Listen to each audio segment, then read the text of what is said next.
In 1818, they emigrated from Stockbridge, Massachusetts, to the wild, untamed west of northern Ohio.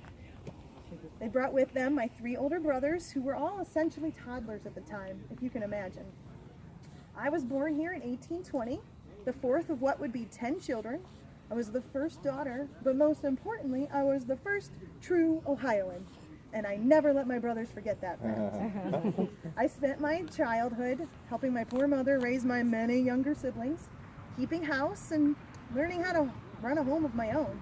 I had my chance in 1840 when I married my lifelong friend, Chester Cooley.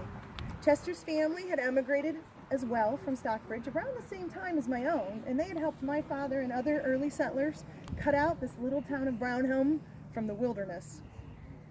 Those early years were hard. They were filled with hard labor and lean times, but lots of love. Within 3 years, Chester and I had 2 little boys. My own siblings were marrying and growing families of their own, and this area was thriving with farming and industry and social events. We were a small town, but we were active, and all we had was each other.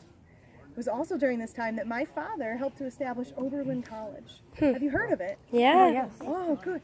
It's just a few miles east of here.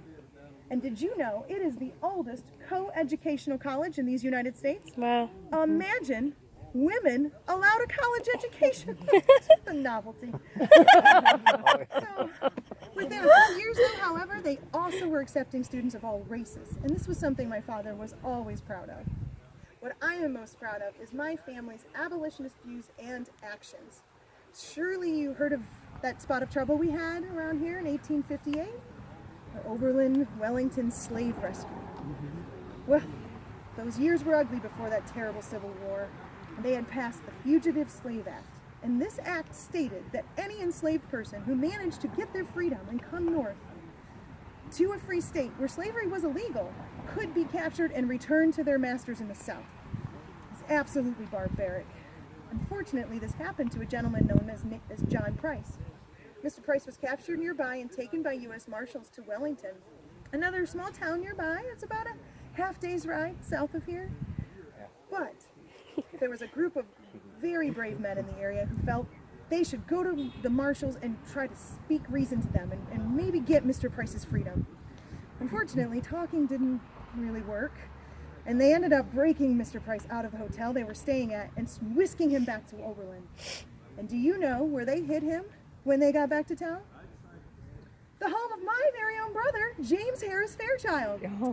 Oh, as you can imagine, this was very exciting for my family, but also very worrisome, especially for my mother.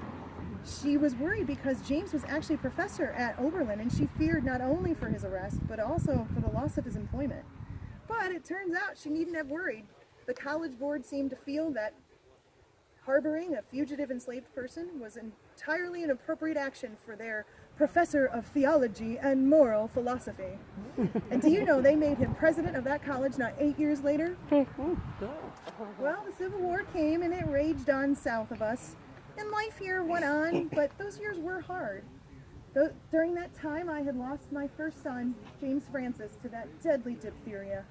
He was but 21 and had only been married 6 months. My second son, William Henry, thrived, however, and he married that sweet butler girl, Sarah, and gave us plenty of grandchildren to dote on.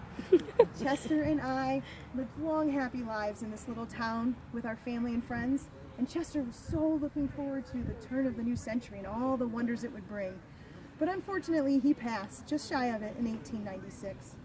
I, however, experienced it for both of us, and I told him all about it in heaven when I met my Lord and Savior in 1905 at the age of 84. I thank you so much for coming and visiting with us today, and I do hope you'll go and speak to my nephew, Henry Fairchild. He served 3 long, terrible years in that war and has the tales to tell of it. Do come back and visit sometime, perhaps next year.